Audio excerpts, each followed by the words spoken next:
So today I'm going to be showing you how to get this full look using airbrush makeup. So if you are interested, please keep watching.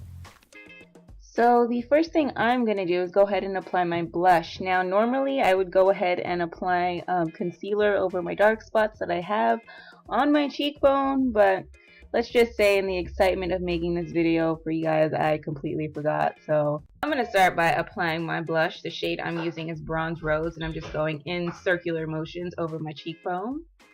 For this portion, my compressor speed is about 12 o'clock, and like I said, I'm just doing small circular motions, just slightly pulling back on the lever, not too far, similar to how I would do my foundation.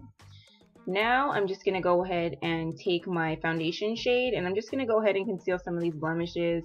To avoid hot spots, you really want to make sure you turn the dial down. I'd recommend doing it at 10 o'clock, similar to, when you do your air shadows or anything with the eyes, you have it on a lower pressure. Typically 10 o'clock is where I have it. So that's the same speed I'm going to use to conceal my blemishes.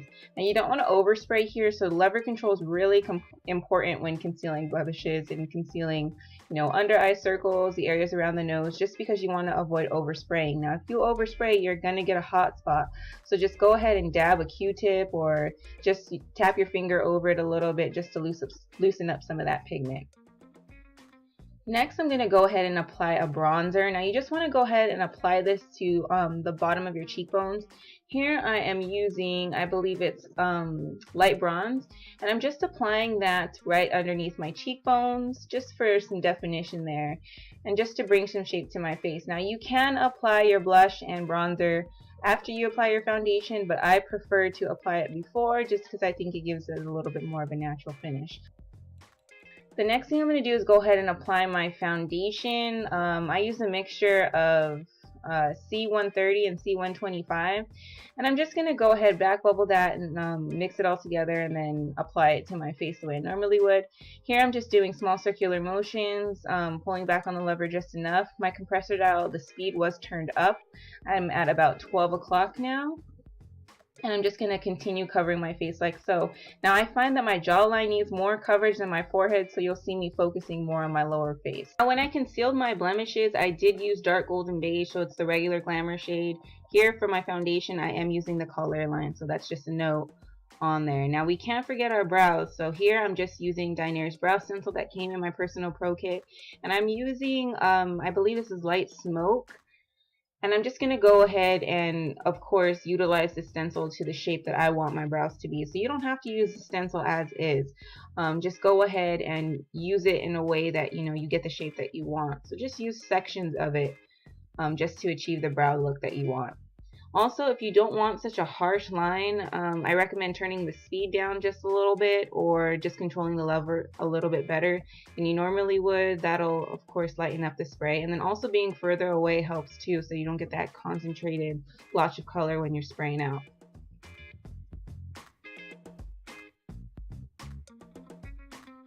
Now once I feel like I got the shape pretty much where I want it to be, I'm just going to go ahead and freehand and just shade in any areas that I think I may have missed. For this, you want to treat it like your eyeliner and just be a little bit closer, still sporadically pulling back on the lever instead of holding it down. Now it's time for my favorite thing, which is air shadow. If you want to skip this whole part, this video, I do have a video specifically just for the air shadow look. So if you're only interested in the air shadow, the link will be in the description box below for you. Otherwise, here I am just using, I believe this color is City Lights, and I'm applying that to my transition as well as the outer V. And for this, my compressor dial is at 10 o'clock, and like I said before, I'm just lightly pulling back on the lever to release small amounts of color, but I want to make sure I get that placed all throughout my transition. So starting from that outer V and blending it all the way toward the inner corner of my eye. Okay, and then I'm also going to drag this color down, so I'm going to take it from the base of the outer V and just drag it down to my lower lash line just to get the color blended all the way around my eye. Now I'm just going to freehand it, but if you are not comfortable with doing that, just use your shadow shield to prevent any overspray. Here I'm taking Fifth Avenue, which is a very smoky deep color. I really like this color a lot, and I'm just applying it to my lid. So I want to make sure to cover everything from the inner lid all the way to the outer lid, as well as making sure that it's blended into the city lights in my transition.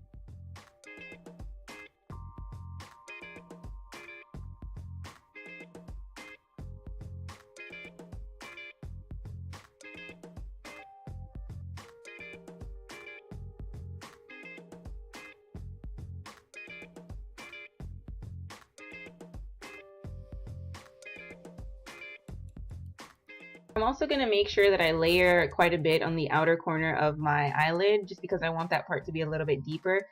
The beautiful thing about airbrush makeup is the colors are super buildable, so you can start light and then increase to add more depth to the eye, which I love about it.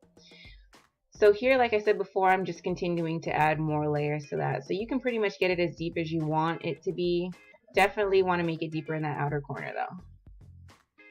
So the next shade I'm going to apply is just a highlight color. Here I mixed 2 drops of City Lights with 2 drops of Glitz and Glam, and I'm just going to apply that to my lower lash line. So I'm going to start at the inner corner of my lower lash line and blend it into the City Lights on the outer corner.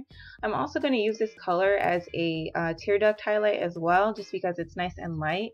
And then I'm also going to use this color for my brow bone as a highlight, which you will see in just a moment. Now I think this color is really nice and bright, and I think it would be perfect for a highlight color. So if you want to go ahead and put some on your cheekbones and down the bridge of your nose, I think that would be perfect also. Next is airliner. Here I'm just going to speed through it. So if you're unfamiliar with the way I do my airliner, I will have links to my airliner videos in the description box below for you. Otherwise, here I'm just using jet black with my cat eye and stencil.